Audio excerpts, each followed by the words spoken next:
Welcome to Auto Off Topic. How you doing, Brad? Doing wonderful, Andrew. I'm glad you took that over because I botched it pretty bad last week. Yeah, it's whatever. I got some trivia actually to start for you. We're starting with trivia. I like it. Yeah, I was listening to the 99% Invisible podcast. Okay. I like it's about like kind of hidden design in certain things, like just the types of design you don't think about. So 99% invisible is because you don't think about the design. So it's a very Yeah, makes sense. and they have a bunch of cool episodes. They're like pretty short, well made. It's like a very very very well made podcast. Sure. But anyway, I've never listened. Maybe I'll give it a try. yeah, they've had a couple car ones. The one I get a little off topic here. One of the more interesting ones was it was related. The way I found about 99% Invisible was through Reply All podcast, which was pretty good. That's a whole long story to that. If you follow podcasts, but a guy Reply All was like a podcast about like internet and tech questions. Is it gone? It's on hiatus. Oh, okay. I'll send you the link afterwards. I don't want to get into it. Sure. There was an episode where a guy wrote in that his Mazda. Yes. I heard that one. It was a Mazda that wouldn't play a certain podcast episode. 99% invisible because it had the percent sign was causing the head unit to restart. Right. Yeah. Something in Mazda's coding when they made the radio, or whoever made the radio for Mazda, because it wasn't Mazda, if I remember correctly. It was some electronics company in Japan. Yeah. They used the percent sign as a... I think it was Clarion head unit. Yeah, they used the percent sign as a reboot. Yeah, something along those lines. But anyway, that's how I heard about 99% Invisible. So occasionally they do have some interesting car things that come up, among other stuff.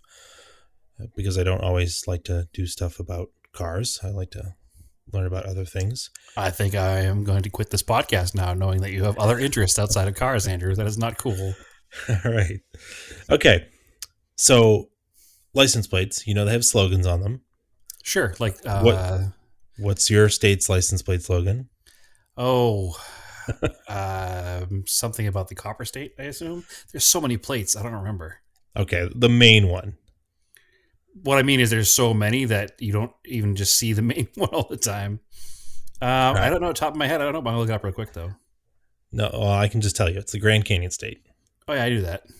So that used to be super obvious on the old brown plates. Yep. It's a little not as obvious on the current plates. But yes, the Grand Canyon State, that is it. Because we also have Copper State on some plates, and I couldn't remember which one it was. Yeah. So Massachusetts plates are super boring. They just say Spirit of America. Spirit of America. Yep, that I know. Okay. All right. So in what year and what state was the first one to put a slogan on a license plate? What year and what state? Yeah. Well, I know Massachusetts didn't do it until the mid-90s when they went to the red on white plate design. Because before that, they didn't say Spirit of America. So it probably predates Massachusetts. Missouri, the Show Me State, 1988. Nope. Okay. That's the only one I knew top of my head. Oh, wait. Maine, Vacation Land, 1984. It's an early one, but nope. So it was 1928. Whoa, way back. Yeah. So hold on. The first one was 28 and Maine is still an early one? Maine was in the 50s. Wow. Okay. So it was 1928 and it was Idaho.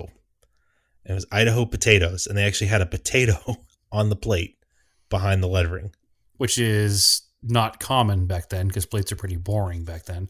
Actually, early Massachusetts plates had a fish on them. Actually, in this episode, they talked about at one point, they tried to put a codfish on Massachusetts.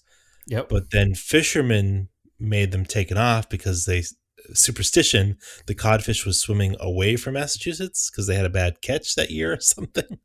So they petitioned to have it taken off. Well, I do know that the fish was on the plate for sure because that's what I was thinking of when you said that. Was a very like crude, just simple drawing of a white fish which obviously would be the codfish. And So then that I don't. probably would have been in the 20s, correct? Maybe I forget. They mentioned it briefly because there's a whole thing about our neighbor to the north, or my neighbor to the north now, live free or die on the New Hampshire plate. And Yep. I don't want to ruin the episode, but it's a very interesting thing. A bunch of stuff that I did not know about Where live Live free Free or or Die die. came from? Yeah. Well, give me the basics. Um, I don't even like it was such a foreign story to me. I don't even remember. I'd have to go back and look up who the Huh. politician was in New Hampshire. Like I'd never heard the story before. Okay, so the codfish plate was 1928. Yeah. So actually, I just looked it up because I knew they had the license plate on it.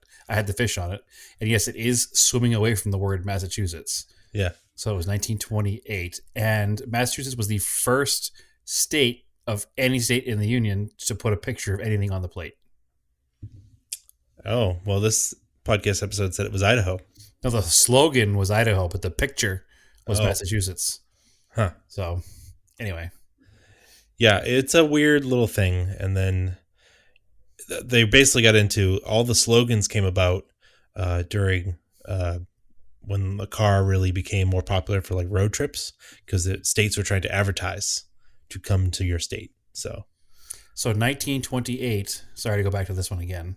That is interesting too. But 1928, the first thing they complained about was the fact that codfish didn't look like a codfish.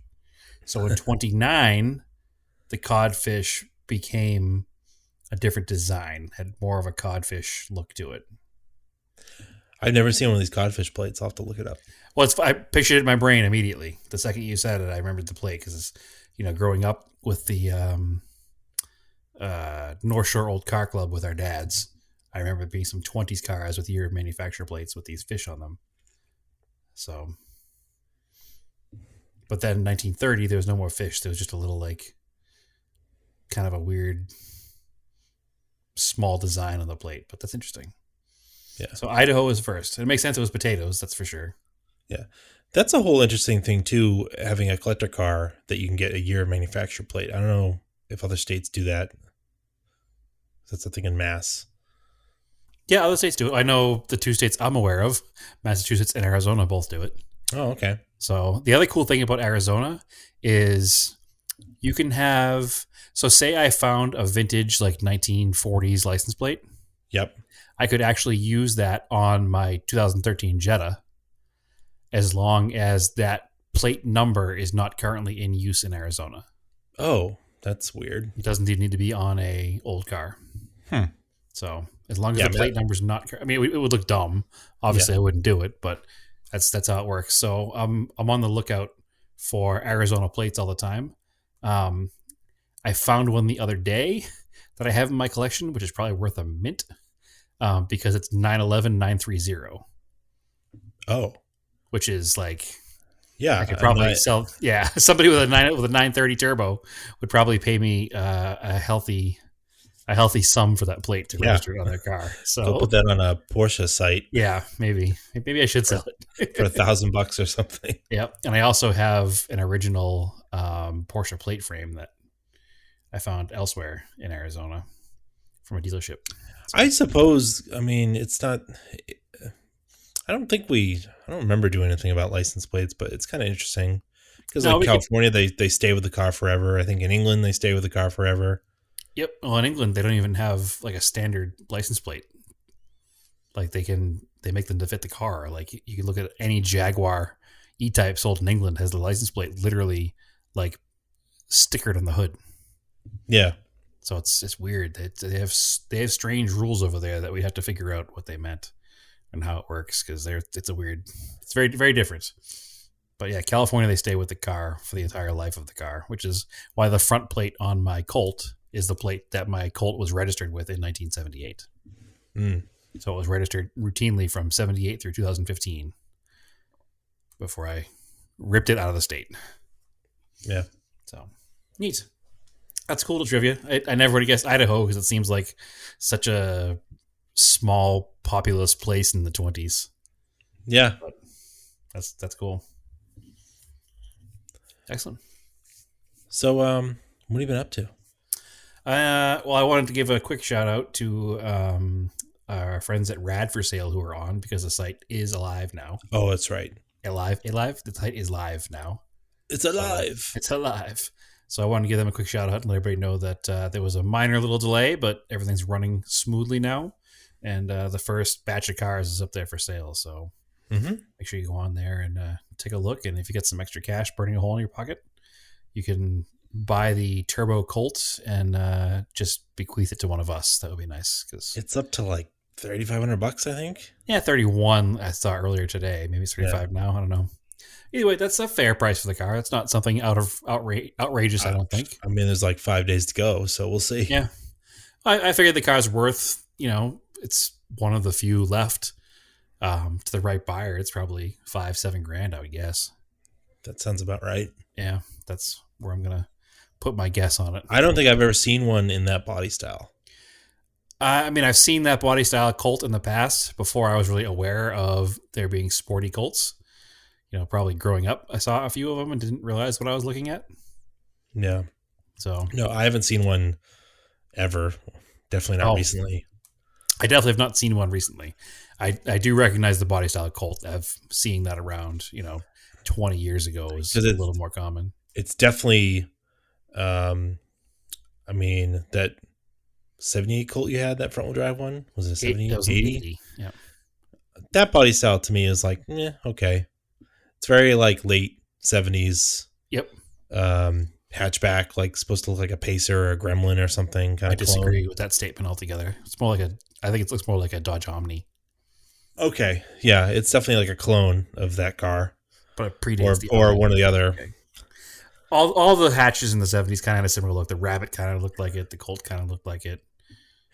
But this Plymouth is at the point when Mitsubishi styling, because it's really just a Mitsubishi, seemed to have like in that period of the 80s, they're really like origami. No, but they were like really aping like French styling, it feels like. So the exteriors of them, they called like an origami style to them. They were all sharp edges and weird angles, but the interiors are definitely very French. They have separate outside looks like a French car from that era. Yeah, French cars probably has a similar look to it. Some of the more ridiculous French cars, there's some of the more common French cars weren't that way, but the Citroëns had that kind of look to them for sure. That's what I mean. Yeah. Yeah, they're neat cars. They have that weird like cut line on the rear quarter panel. It's not open and round. It kind of mimics like an older car's fender skirt. Yeah, but it's a neat car. I listen. If I was in a different position, I'd be buying that car myself because it's not that far away. It's super fun to drive, I bet, and it's super nice. So, but do not need it. So we'll no, because I hear you've got some more non-runners. Too many projects. This should be my new too many non-running cars. So I changed my Instagram name too. So as the long-standing tradition of since I've lived in Arizona has gone, I have said no more than one non-runner in my yard, right? I guess. I don't remember. Well, we've talked about it in the past. As of this week now, all of a sudden there are 3. Oh yeah, all of a sudden there are 3. So the last 2 are not my fault. The Volkswagen Golf we touched on last week, right? Oh yeah. So I did put a new fuel pump in that. Yeah, does that run? It does not run. Okay. The fuel pump was bad. Okay. So I'm assuming that whatever caused the fuel pump to go bad, or the fuel pumps to being bad, caused something else. So thoughts are fuel filter and to test the fuel pump relay. So if the fuel filter was clogged, it could have overheated the fuel pump, correct? Yeah, or if it was a deadbeat car and it just was run with like no fuel in it ever. Right. Or if the fuel pump was bad, it could have caused the relay to go out because it would have sent too much power to the relay. Maybe. Yeah, maybe. Maybe not. Who knows? I mean, you can pull the relay and put a jumper cable in there. Yes, that's what we're doing. Actually, I just pulled the relay out last night. Absolute nightmare, but that's a Volkswagen story for you. Mark IV Volkswagens are usually fairly easy to work on, except that the fuel pump relay is up under the dashboard, and there are like 13 pieces of trim to take off to get to it, which is annoying. It shouldn't be like that, but anyway. So I pulled the relay out last night. I'm going to test it. Actually, we weren't done recording tonight because right before we recorded tonight, Naomi and I actually just swapped out the filter too. So the relay will be the last link in the puzzle. And if the car doesn't start, then the whole fuel system is new and it's just going to get donated or sold as is. Because I'm not going to waste any more time on it because it's taken away from doing things I actually care about. So, Good move. yep, I have absolutely no love lost for this car. I don't want it in my yard anymore. I just want it gone. I didn't want it in my yard in the first place. So it was kind of left here as a hey, thanks for helping me out. Just keep the car for yourself. So I do get it. That is, it was a nice gesture, but I don't want to spend too much time on it. So it's going to go down the river. So, which is kind of a shame. It's got brand new suspension and brakes all around. So somebody will want it. The other non-runners, obviously the Toyota pickup truck. We'll talk a little bit later about that because I did meet somebody this past weekend who has everything I need to finish it. So that just got a huge injection. And you're going to leave it in the yard. A huge injection of like interest in wanting to finish it now. But the third non-runner, which is 100% not my fault, but I'm way excited about, is Naomi's mom's Mustang. So we're super excited about that because Naomi's mom has given the car to Naomi and her brother just to co-own. She bought the car in 1971 as a 3-year-old used car. So it's a 1968 Mustang Coupe. So that's the, I guess you'd call it a notchback if it was an 80s Mustang. Yeah. So it's the traditional Mustang style, not the fastback, not a convertible. It's just a coupe. It's a 1968. It's got no engine and transmission due to some shenanigans that happened in the early 2000s. So the car has been off the road since 97.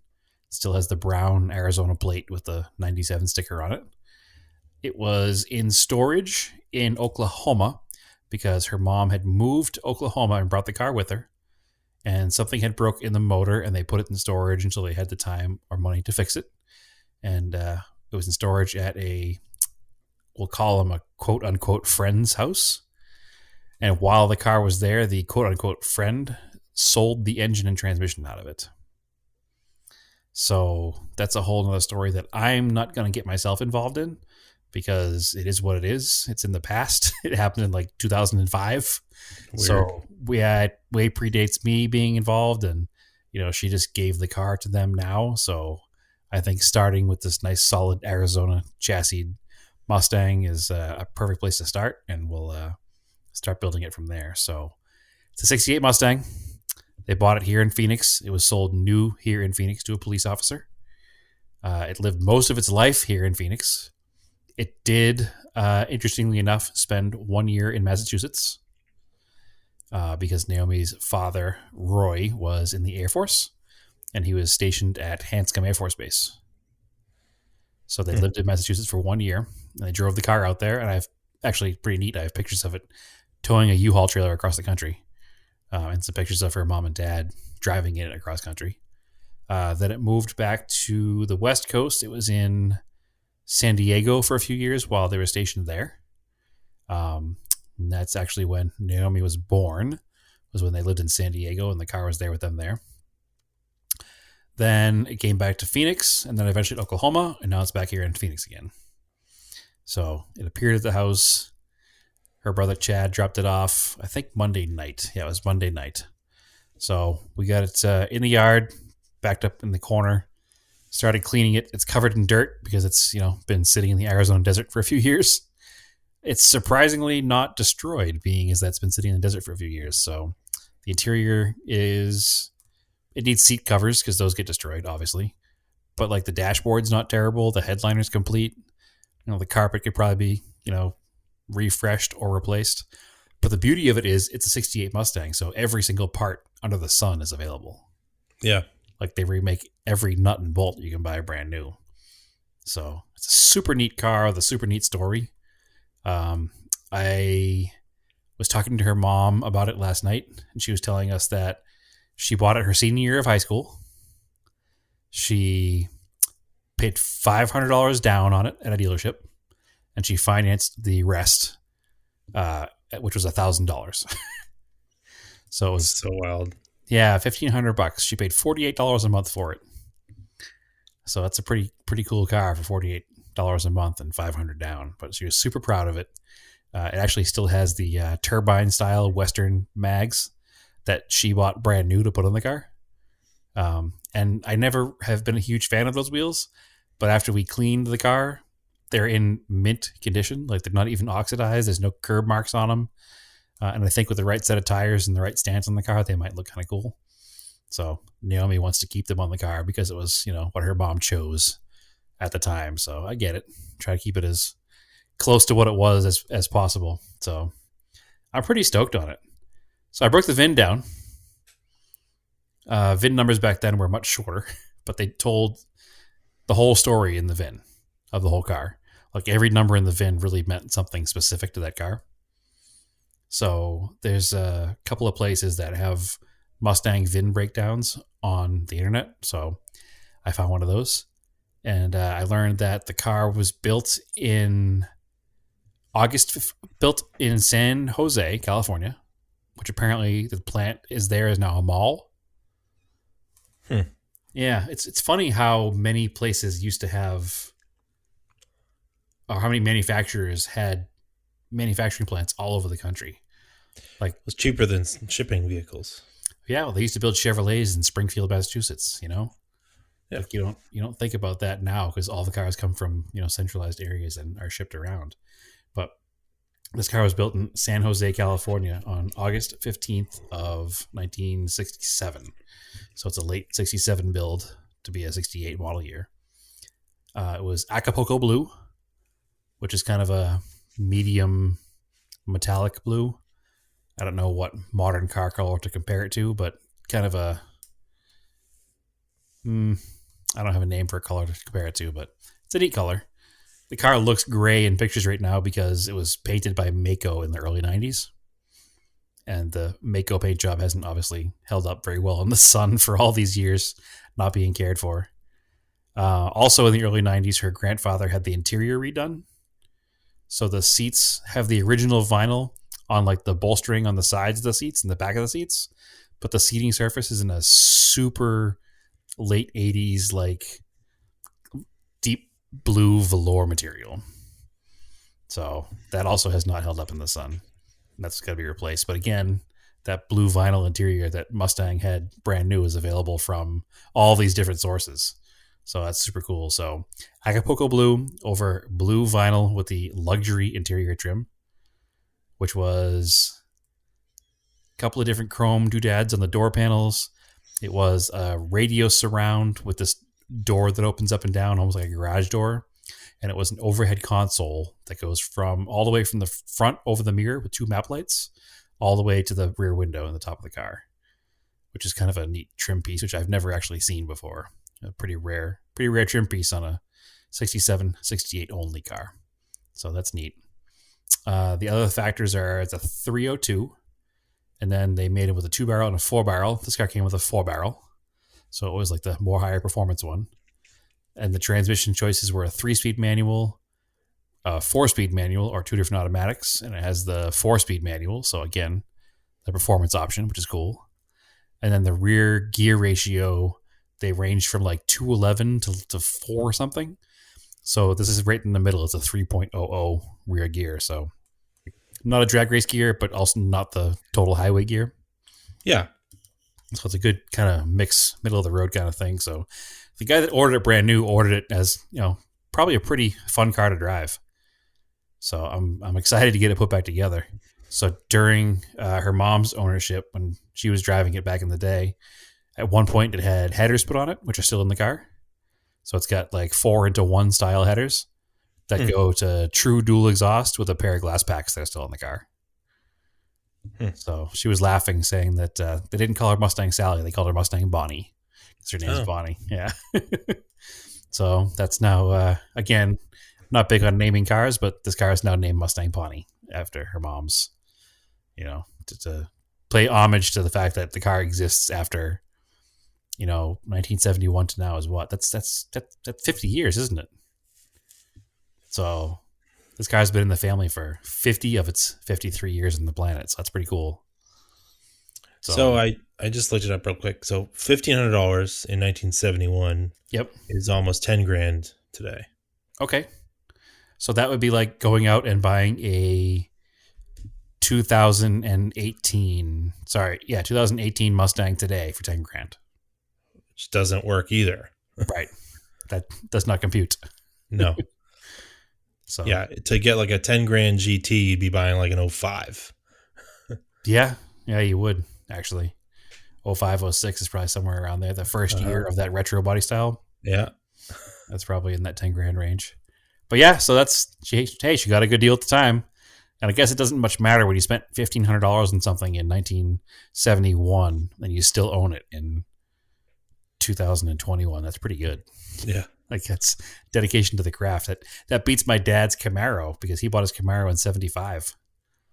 So he's had his Camaro for almost as long, but this has been in the family even longer. Difference being my dad's Camaro has been, done and driving the whole time, but that's okay. This is a pretty neat car, and it's pretty solid, and it doesn't need much to get it running. So, I mean, other than an engine and transmission, obviously. But everything else is there. It's not going to be a huge project. It's just going to be a clean the interior up, put an engine and trans in it, and start using it. So simple. So simple. So simple. Well, it's even easier when there's so much, family passion behind it that is going to help push it along versus Yeah, you don't have to do it by yourself. You Right. have people to help you. versus my laziness and my lack of motivation sometimes. This has got to be motivated. So the plan is try to find a complete driveline somewhere. It's a small block Ford. It's not like it's hard to find. If I find a running driveline, a running good condition engine, put it in as is for now, whether it's carbureted or not. Eventually, I'd like to swap it over to like a Holly Sniper, but it's not in budget at the moment. And then no real modifications, just make the car usable. The only thing that we'd probably Vintage air. it won't need vintage air. The car is a factory air conditioned car. Oh, well, yeah. You just need to modernize need a the new compressor. and the original condenser is still in the car. Actually, believe it or not. Obviously, I'm not going to use that. I'd buy a new one, but they make all the factory parts that look just factory and fit right in place where they belonged. So the only part that would be missing, I did need a new, condenser and evaporator, and then buy a new compressor, and all the controls and everything in the car will still work with that new parts. So it doesn't need the full vintage air kit. That'll be really neat to have. So, but the only modifications we'll probably do are something with the suspension and brakes. It's a 4-wheel drum car. So they make a conversion kit for front discs. Oh, that's easy. Yeah, So you probably put like SN95 spindles on it or something. they make the whole kit. It's not even, I don't know what the spindles are designed after, but they make the whole entire kit. You can buy online for not a ton of money. So, and we'll probably do that. And I told her that the one thing I'd really like to do to the car is just give it a little better of a stance because it's kind of high. Well, it sits real high now with no engine in it, but seeing pictures of it in the past, it sits like a stock Mustang. I'd like to just give it a little altitude. Well, change. It looks like too, like the tire size is like 70s tire size. Well, the tires that are on it now, we actually just bought last week at like the La Lantera Mexican tire shop.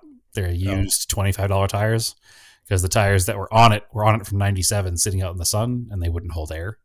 Oh. So we didn't want to spend a ton of money on the tires before we knew what we were getting into. So we just spent $100 on 4 used tires.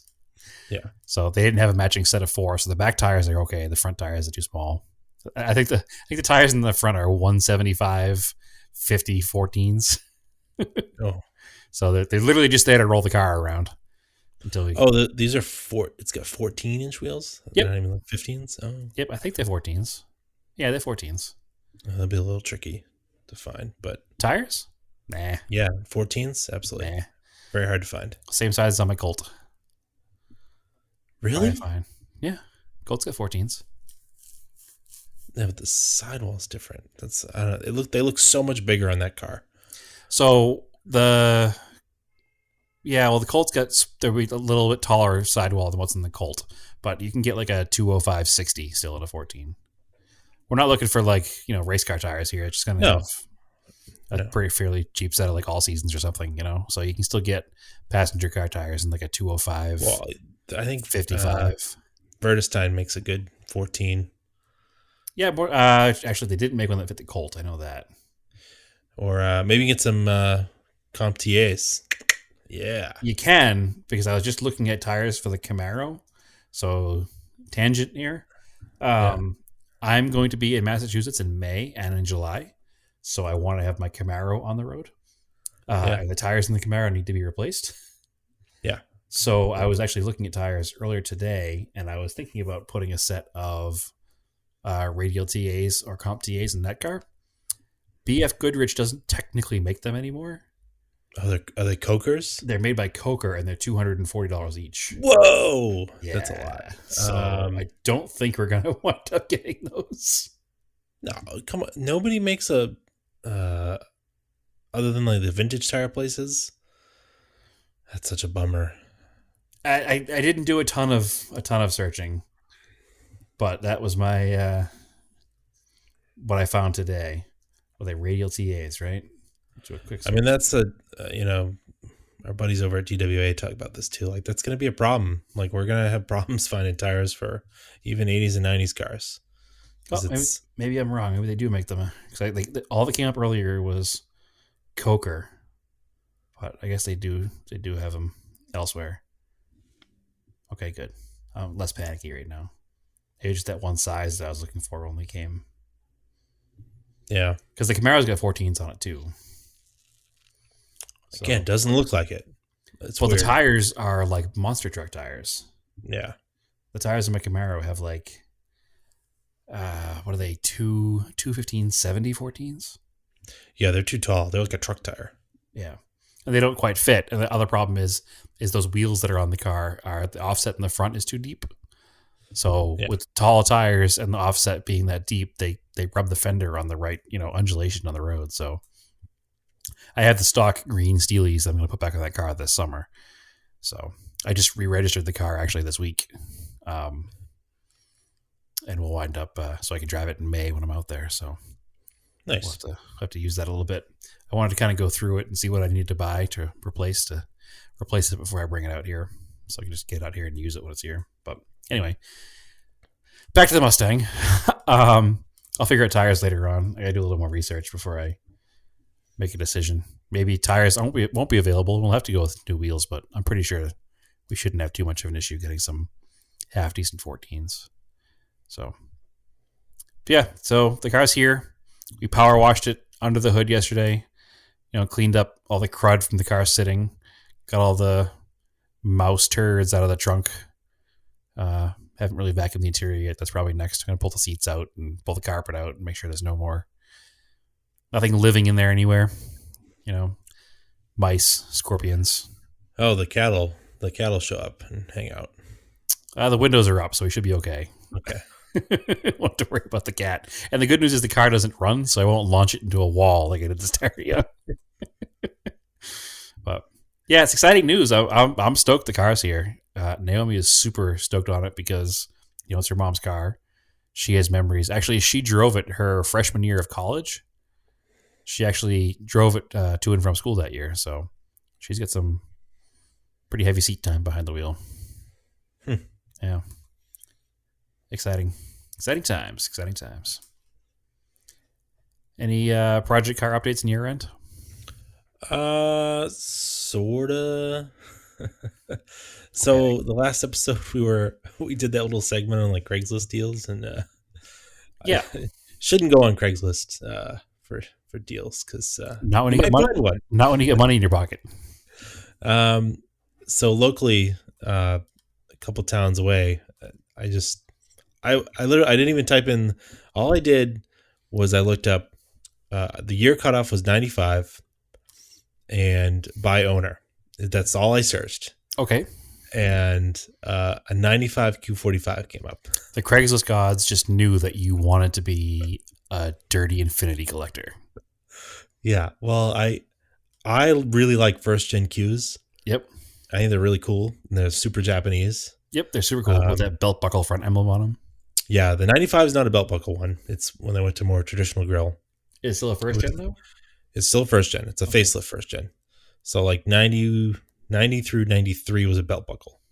And then 94 through 96 has a regular grill. But basically the rest of the car looks exactly the same. Okay. So this car's got 55,000 miles on it. So it's brand new. The interior looks brand new, yeah. Outside, it's got some scuffs.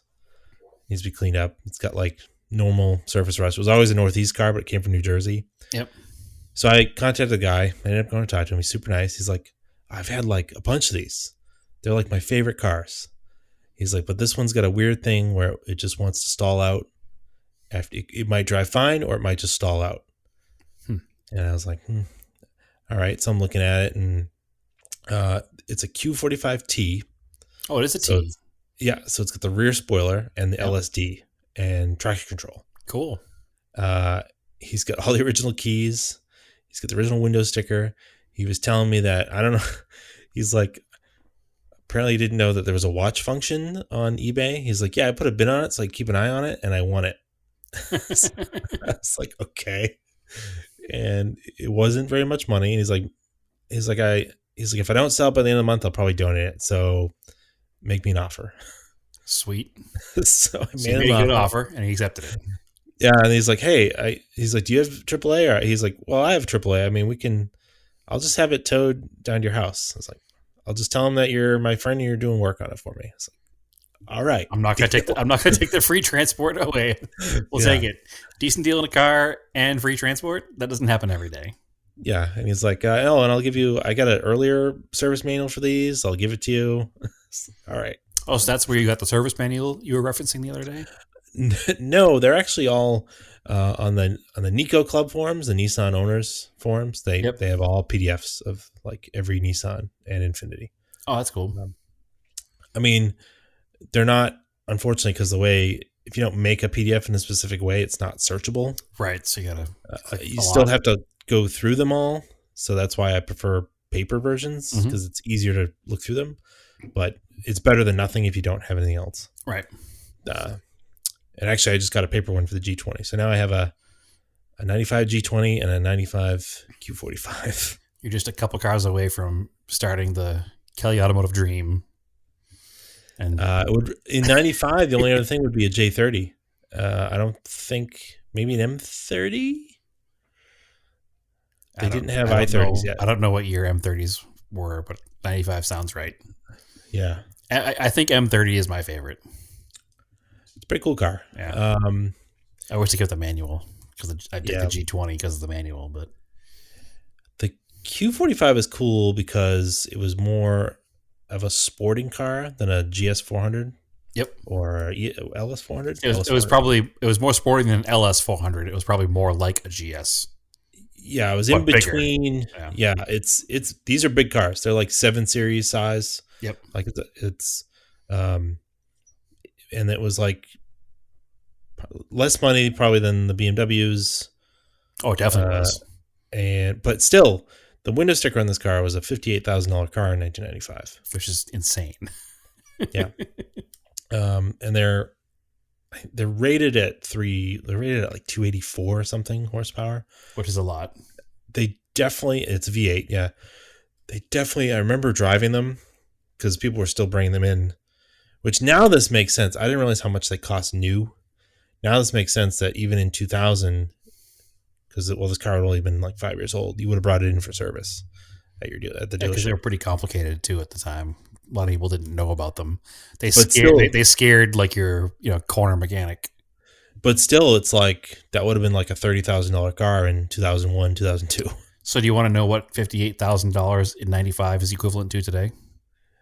It's gonna be over 100,000 something, right? Just shy, 99,552. Wow. So you're basically buying a $100,000 car. Wow. for, a significant portion less than that. Yeah, so it's got traction and slip lights on, Yep. um, which, reading through the service manual, this is why I like to get them, because it tells you how these things work instead of trying to guess it and try to look it up on the internet, because a lot of these forum threads are dead and gone. Mm-hmm. It's got a secondary throttle plate that remains open all the time while it's operating until the ABS system senses slip, and it will close that throttle plate even if you're pinned to slow the engine down. Okay, so it's a mechanical traction control, basically. Yes, it's electromechanical. So it sees the wheel speed sensors. So it sees the front tires are not moving, but the rears are spinning. Yep. And it says, well, now you're having a slip event. So it cuts I will power. cut power so you can have traction. Yep. And one thing I did find that kind of makes sense, people were saying that there's relays for that system that live near or just under the battery tray, and that leaking acid will ruin the relays. Okay. So I'm going to look at those first. I do have all the flow charts. I can pin things out. Yep. I'm kind of thinking too, in reading how it works, part of the way when it initially gets power, as soon as you start the car, it does a open close cycle, like really fast, to make sure it works. So I'm almost wondering if the relays are intermittent and you're driving along and all of a sudden that relay closes and the thing thinks that the car just started and it's closing that secondary throttle completely. Yeah, it snaps that plate. Yeah. And cutting the engine off on you. Okay. I'm hoping it's something that simple, because it tells you what to look at if both those lights are on, and it's supposed to fail in the open position, and because it's supposed to have a return spring that holds it. So the car will stay running. The car will stay running. Okay. So we don't think it's failed because it's not always open. It still does snapshot sometimes. So we think it's probably something in the controlling of it. And then it's like it's either electrical like that, or you follow the flow chart down, and it's like the broken, like a broken return spring for that throttle plate. Okay. So I don't think it'll be too hard to figure out. Well, it's exciting, and it'll be neat to play with, what's essentially in 2021 $100,000 car. It'll be a nice, comfortable cruiser for you and the family for a few months before you decide what to do with it.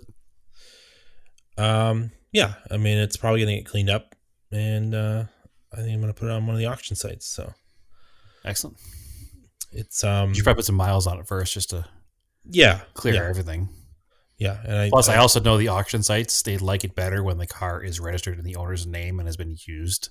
I'm gonna register it and drive it around and shake it down, and I plan on still having it by the time you come visit, and you can borrow it while I'm at work.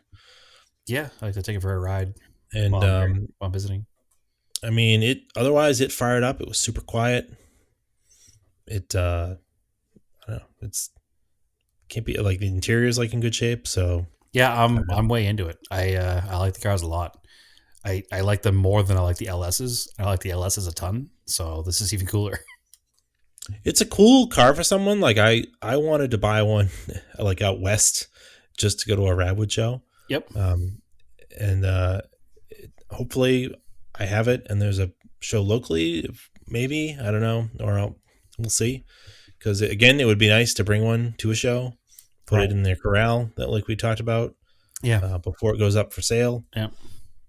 It definitely has some sense of occasion. It's very cool. So yeah, no, they're very cool cars, and they're pretty fast. So they're very fast. Yeah, especially the T's. I think the T's even it doesn't say on the window sticker, but I feel like when I worked there, I remember the guys telling me that they had a lower rear end ratio. Okay, so a little quicker out of the hole. Yeah, I just remember I drove one. I think it might have been an early second gen. Although one thing to check for on them is, in my experience working in the body shop, is the bottom of the radiator supports are where the rust is on those. Yeah. Which I didn't think about until after you went and looked at it, but just double check that again. It's not the end of the world. It can be repaired usually, but that's where they rotted first, was the bottom of the front radiator support, where it meets up with the frame rails.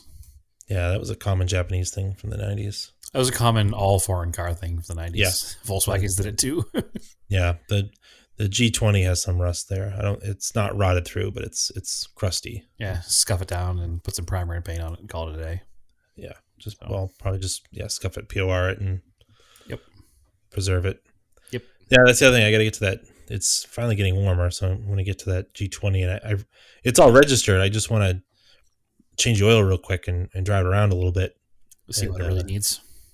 yeah, and then I just got to I'll do the tune up. Probably maybe I'll just do it in the same day. We'll see. Yeah. I actually, speaking of mid 90s Japanese front wheel drives, I actually drove the Eclipse today and was lamenting how I really want to do the suspension over. Yeah, It's all it really needs. But I think the G20 is probably going to be similar. It probably just needs, shocks and springs. Or yeah, it's closer to 100,000 miles, and it does feel like they're kind of worn out, yeah, and they're also not very expensive. yeah, And same. I just got to lowering stick to it. springs are like $2 for it, Right. so it's probably just gonna, even though it's like stock, I'll probably just lower it, and it'll probably get nice wheels. Because eventually, when I go to get rid of that, because I'll probably keep that a little bit longer.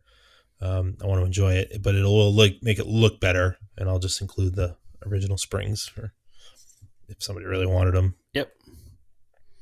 Not a bad deal. Nope.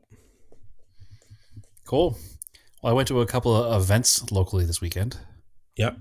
Bradley Burnell was in town last week.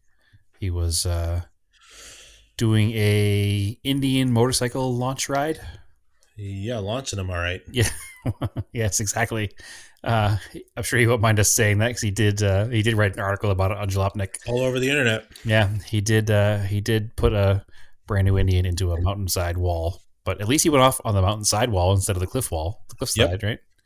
So, and he freely admitted that it was 100% his fault, and he won't do that again, that's for sure. But anyway, he was in town for about the week, him and his wife, and they came by here, and we went to the 4 Till 4 show over at 4 Till 4 coffee shop because Bradley's obviously a Porsche aficionado.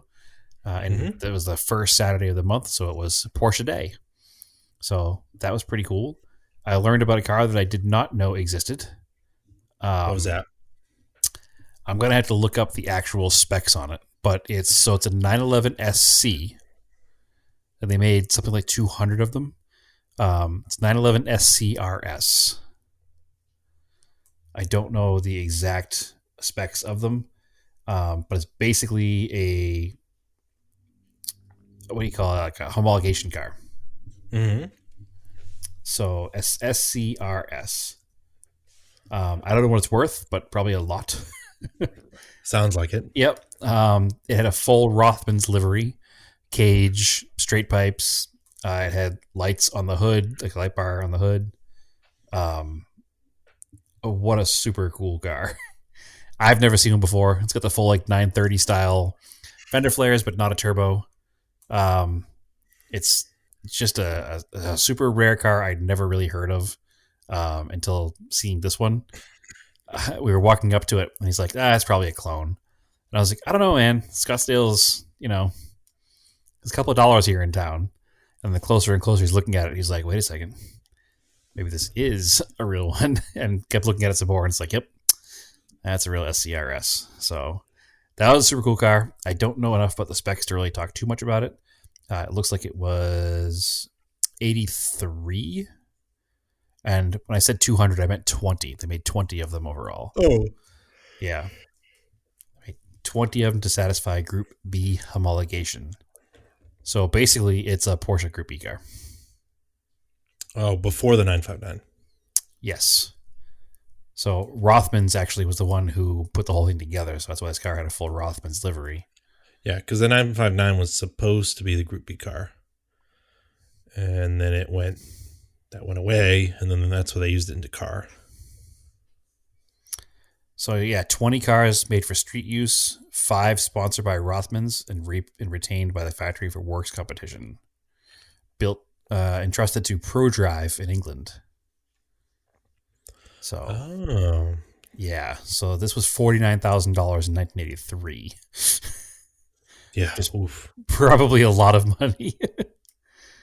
So it's super wild car. I mean, it was a 3 liter, um, 255 horsepower naturally aspirated, which was a huge number in Mm-hmm. 1983. So what was a super cool car. It's fuel injected, had a cage, like the whole nine. It was just, yeah. I certainly want one, and I'll never own one because I can't even afford a regular Porsche, let alone a one of 20 Porsche.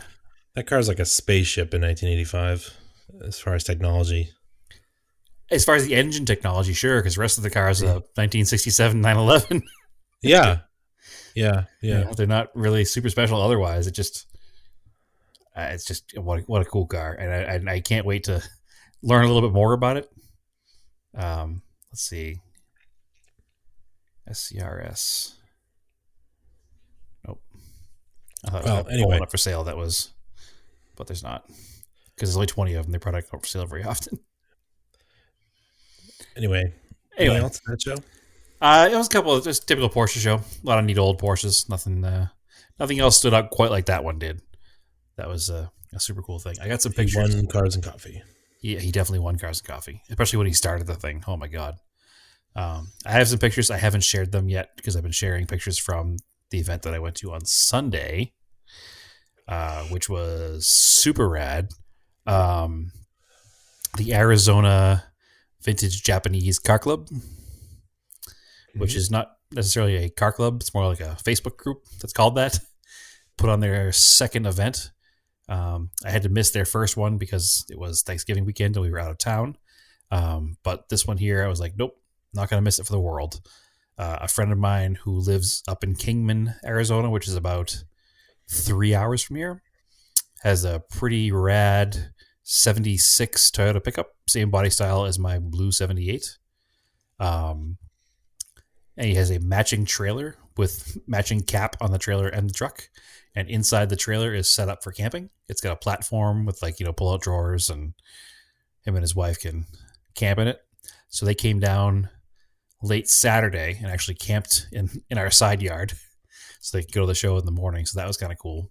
We had some time in the morning to get together and clean the cars and hang out doing car stuff, which is always welcome in early 2021 when you're still trying to get back into the normal swing of things in the world a little bit, hopefully soon.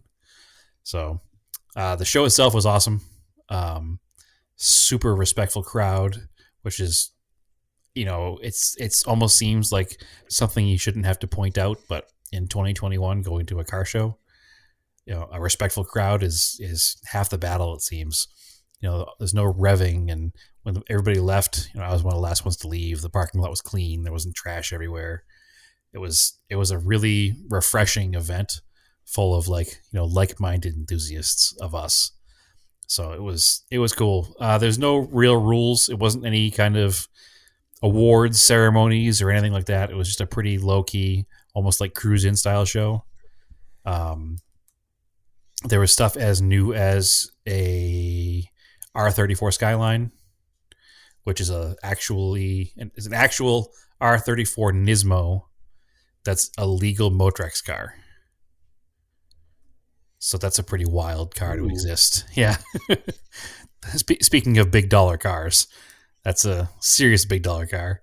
And I'm not a huge R34 Skyline fan, but really nice ones definitely stand out to me. And I think I've shared pictures of this particular car on the Auto Off Topic Instagram page before, but I've only ever seen it, I think, really at nighttime at the Pavilion show, and even seeing it in the bright sun. The thing is, I mean, it's spectacular. It's such a nice car. And the meat of the stuff was, typical of a vintage Japanese show in the United States. It's mostly late 70s into 89, 90 was probably the biggest bunch of cars that were there. Really light on Mitsubishis, also common for vintage Japanese shows in the States. There was my blue 78 Colt. There was an Evo 3, which was it looked like a pretty original, probably high mile car. wasn't great, but was an excellent quality driver car. And at one point there was an Eclipse there, but it was a second gen that left before I even got to look at it. So those are the three Mitsu cars that were there. Um, First gen Cressida, which is always something that I'm into. Not one I've seen in town before. It was neat. It was a 2JZ naturally aspirated with a manual transmission swap. So that was cool. Um, Imported from Australia, RX3, done up in full on Australian RX3 style, like 17-inch Simmons wheels, 13B with a heavy port with a giant exhaust that pointed down at the ground and just made ridiculous noises and put dirt in the air all around it as it was driving away. The cool thing about this show was there were 3 of the kind of pickups that I have, that 78 Toyota. There were 3 of that body style truck there, which is more than I think I've ever even seen. But the owner of one of them has a bunch of them in his backyard. 5, I think he said, or something like that. And he lives fairly local to me. So I was chatting about my truck with him, and he's like, yeah, I have all those parts you need. Okay. So I was like, oh, interesting. So not this Saturday, but a week from Saturday, we're going to meet up at 4 till 4 in the morning. And we're going to head over to his house afterwards and kind of go through some of the parts, and I'll grab all the parts I need to finish putting the truck together. Okay. So, okay. Yeah, that makes me it makes me a little excited because I kind of was starting to lose some interest and I was going to give up on it. And I was going to start getting on you to get rid of it. Yeah, I just kind of injected a little more, thought into actually finishing it. And my friend who came down here with a yellow truck from Kingman was looking at my truck and being encouraging about how actually complete it is and how his truck that's super nice is actually missing some of the mechanical parts that my truck has. So I got a little more encouraged to stick with it and work on it. And I think now that the Starion is in mostly running shape, I can drive it in the neighborhood. I still have that fuel cut issue, but it's a little better. I got a couple more small things to do to that, but I got to put it aside and dig back into this truck and hopefully get the truck up and running pretty soon. So fingers crossed, but it'll be neat to at least make it look nice and get a motor down when I can. So I also learned that my truck is not supposed to have the engine that it has. I thought it was, but apparently it's not. Huh. So somebody swapped it at some point. It's never. Oh, weird. The body style never came with a 22R. They only came 20R. So, yeah. Strange days. Oh, and the standout of the show was I don't know the exact year because they made them for like 4 years, but it was a Mazda Luce rotary coupe. It's the only front-wheel drive rotary Mazda ever produced. They only made 976 of them. There are 2 running cars in the United States, and I've seen both of them. One belongs to our friend Myron.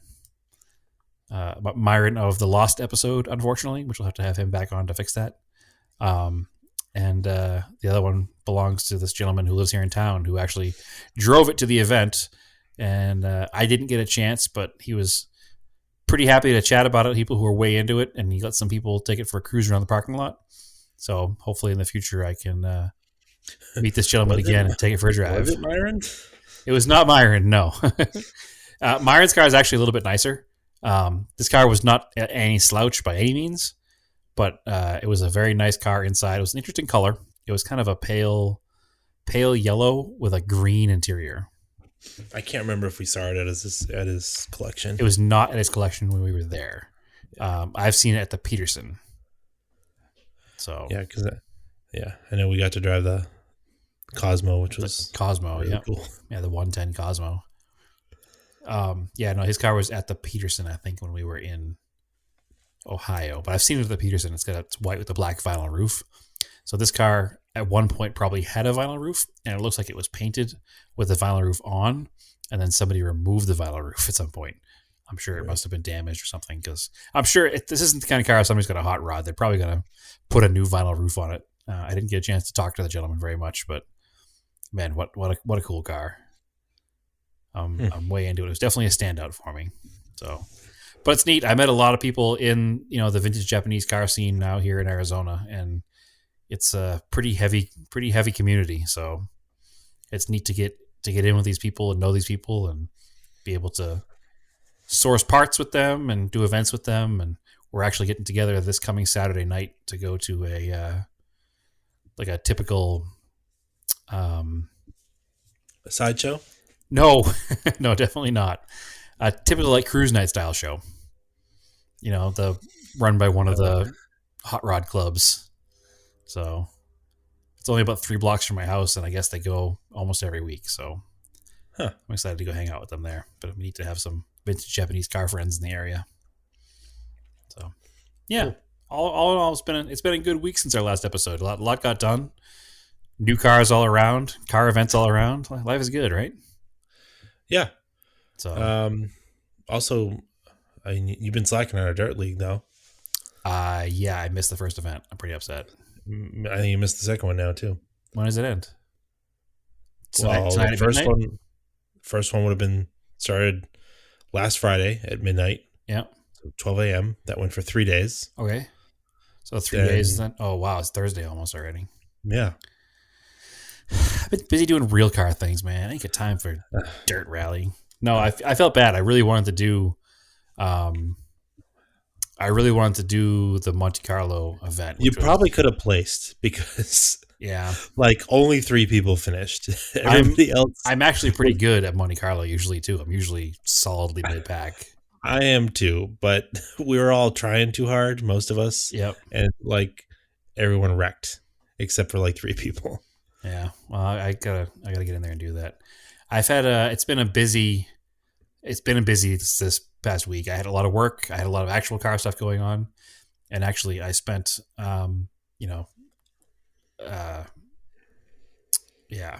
I spent the entire day Monday volunteering here in town to get my coronavirus vaccine. So, and then I got the vaccine, and then Monday night I was kind of wiped from the first dose. Even that, I don't think it was actually the dose. I think it was standing up all day volunteering in the parking lot. It was probably what wiped me out.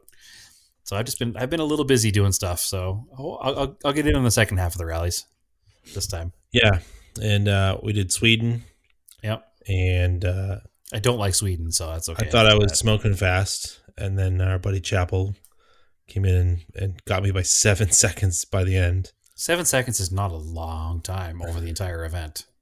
7 seconds is one penalty. Yeah, or there was a couple spots, like he said he spun in a couple spots, but there was a couple spots where I just slowed down because I didn't want to wreck, and that's probably where I lost that time. Can you see when driving in Sweden? Yes. I have a very hard time focusing on the track Well, because of all the snow. Yes, and then you have to just trust the calls. The calls are pretty good in Sweden. It's not even the calls. It's just the edge of the road and being in a snowbank versus being on the actual plowed part. I have a hard time seeing the definition between the snowbanks. And You the get some paved road. yellow glasses. You think that would work? I don't know. Yeah, because it's not I don't real. think I'll have No to, actual depth to it. I'll have to give it. Can I install yellow bulbs on my rally car? Yeah, can I get some shooting glasses? Yeah, no, I have an incredibly difficult time with Sweden. Maybe it's just my, I'm going to be 40 in a few weeks, so maybe it's just my my old age catching up with me here. I can't see video games anymore. Sure. Yeah, Sure. that's my excuse, and I'm sticking to it. Yeah, no, I don't know what it is. I can't see the definition between the track and the snowbanks, and I wind up spending most of the event buried in snowbanks. So I'm not upset that I missed that one, but I am upset that I missed Monte Carlo. So anyway, I'll get on the next one. What everyone's running tonight, I'll go do it. Cool. So excellent. Well, I think we'll call that an episode. Yep. Well, you know where to find us on the socials. You should tell them anyway. All right. I'm at Racenager on Instagram and Twitter. Out Off Topic on Facebook. Out Off Topic on Twitter. Out Off Topic on Instagram. Some cool stuff that Brad's been taking or took at the car show there. Yeah, I've made it a point to use my actual camera again because I haven't used it in forever. I'm trying to improve my photography skills. So I think I've been doing better and better all the time. So pat myself on the back a little bit, but I'm actually hoping to continue to improve, So you can find my stuff on obviously our podcast Instagram or on my personal Instagram, TSISS350. Cool. As always, keep cars analog and name the roses.